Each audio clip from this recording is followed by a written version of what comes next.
अंतर्राष्ट्रीय बाघ दिवस के मौके पर मुख्यमंत्री मोहन यादव ने सभी को शुभकामनाएं दी। उन्होंने कहा कि हमारे प्रदेश में सबसे ज्यादा बाघ है और यह गर्व की बात है। मुख्यमंत्री ने यह भी बताया कि उनके कार्यकाल में 2 नए टाइगर रिजर्व शुरू हुए हैं, जिससे बाघों की सुरक्षा और बढ़ेगी।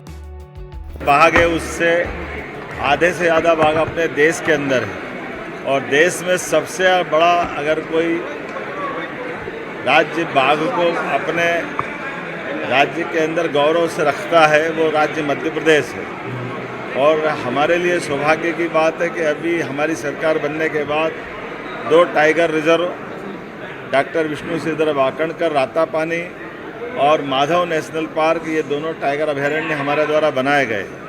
मेरी अपनी ओर से राज्य के इस गौरव के लिए आप सबको बधाई।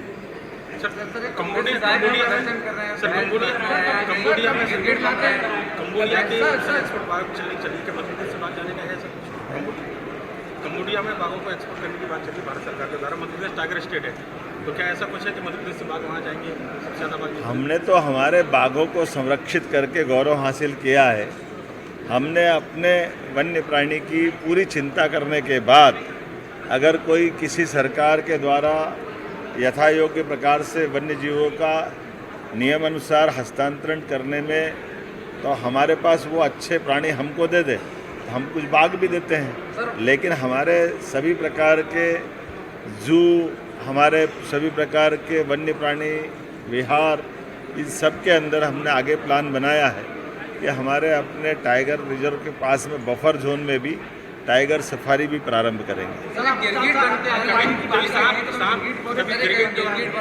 नाग पंचमी की मेरी अपनी ओर से बधाई।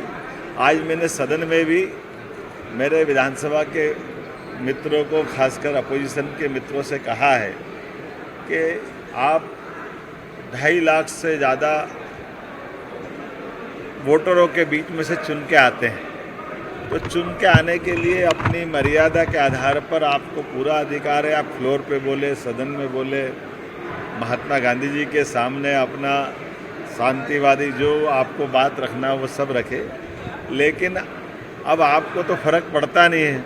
मुझे तो वो वन्य प्राणी पे दया आती जो इस बात पे हंसते होंगे कि ये हमारा रूप बना के भैंस क्यों बनना चाहते हैं, ये मनुष्य योनि को बदनाम कर रहे हैं, कभी गिरगिट बन के अपने बात रखते हैं। तो ये कांग्रेस का रंग बदलने का चरित्र आज़ादी के बाद से दुनिया ने देखा है, प्रदेश ने देखा है। कांग्रेस हमेशा दोरंगे चरित्र से जीती है, तो अपने चरित्र को क्यों बता रही सामने? हम सब जानते हैं कि उनके ज़माने में भैंस के आगे बीन बजाने जैसा ही समय चलता था, जब राज्य के अंदर विकास के सारे दरवाजे बंद थे, बिजली, पानी, सड़क सबकी दुरावस्था थी। ये कांग्रेस के ही शासनकाल में था जब हमारे राज्य को विकास के लिए 1956 में मध्य प्रदेश बना। लेकिन मध्य प्रदेश कहाँ से कहाँ जा सकता था, लेकिन केवल 7 लाख हेक्टेयर क्षेत्र में सिंचाई का रकबा था। ये कांग्रेस का और भाजपा का चरित्र बताता कि 55 साल में 7 लाख हेक्टेयर और हमारे 20 साल में 55 लाख हेक्टेयर प्रति व्यक्ति आए। कांग्रेस के शासनकाल में 11,000 रुपये प्रति व्यक्ति, आज हमारी शासनकाल में 1,52,000 रुपये प्रति व्यक्ति। तो कांग्रेस इस सब बातों को देख करके विचार करे कि उनकी बात करने का तरीका कहीं उनको तो महंगा नहीं पड़ रहा।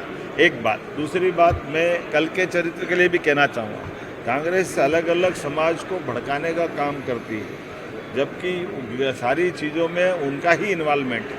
पिछड़ों की जनगणना को बंद करने का पाप कांग्रेस की सरकार के तत्कालीन प्रधानमंत्री जवाहरलाल नेहरू जी पे जाता है। बाद में नेहरू जी के बाद इंदिरा गांधी के बाद राजीव गांधी जी के बाद लगातार 2-4 साल हमारे माननीय अटल जी की सरकार छोड़ दो तो लंबी समय से कांग्रेस की सरकार रही, लेकिन उन्हें जातिगत जनगणना नहीं कराई। जो अंग्रेजों के समय चलती थी वो भी बंद करा दी। 2011 में जनगणना की जोर शोर से बात कही, उसके रिकॉर्ड सबके सामने नहीं लाए। ये तो आज का समय यशस्वी प्रधानमंत्री का, जिनने जातिगत जनगणना के मामले में खुलेआम कहा कि हम जातिगत जनगणना कराएंगे और उसका समय सीमा में देश के सामने पूरी बात ले आए। हमारे अपने राज्य के अंदर भी 27% आरक्षण के मसले पे भी कांग्रेस वही चरित्र रख रही। कांग्रेस ने जान करते बगैर तथ्य के कमजोरी के आधार पर, लचर नियम के आधार पर बात रख दी और अब उस बात के आधार पर झूठ बोलती फिरती कि हमको 27% आरक्षण। हम डंके की चोट कह रहे 27% आरक्षण के लिए हम निश्चित रूप से देने वाले हैं। और हमारे कई विभागों के अंदर जहां स्टे नहीं था, हमने 27% ऑलरेडी आरक्षण दे दिया है। लेकिन जहां जो कोर्ट में मामला अटका पड़ा है, कोर्ट में भी हम अपनी तरफ से सरकार के पक्ष में 27% आरक्षण की बात लिख के दे रहे हैं। हमने कहा जनरल कैटेगरी का 10% हो, SC हो, ST हो, OBC हो, सभी के लिए हमारे मन में भाव बराबर है। हम किसी एक दायरे में सिमटना नहीं चाहते। सरकार सभी वर्गों के कल्याण के लिए है और इसलिए जो 13% अभी OBC आरक्षण जो कोर्ट में भी लंबित है, हम जल्दी से जल्दी कोशिश करेंगे कि वो 13% आरक्षण जिनको मिला है ऐसे अभ्यर्थियों को भी उनकी अपनी हक के आधार पर उनको नौकरियां मिले, उनके अपनी योग्यता से उनका चयन हो। सर, पूरे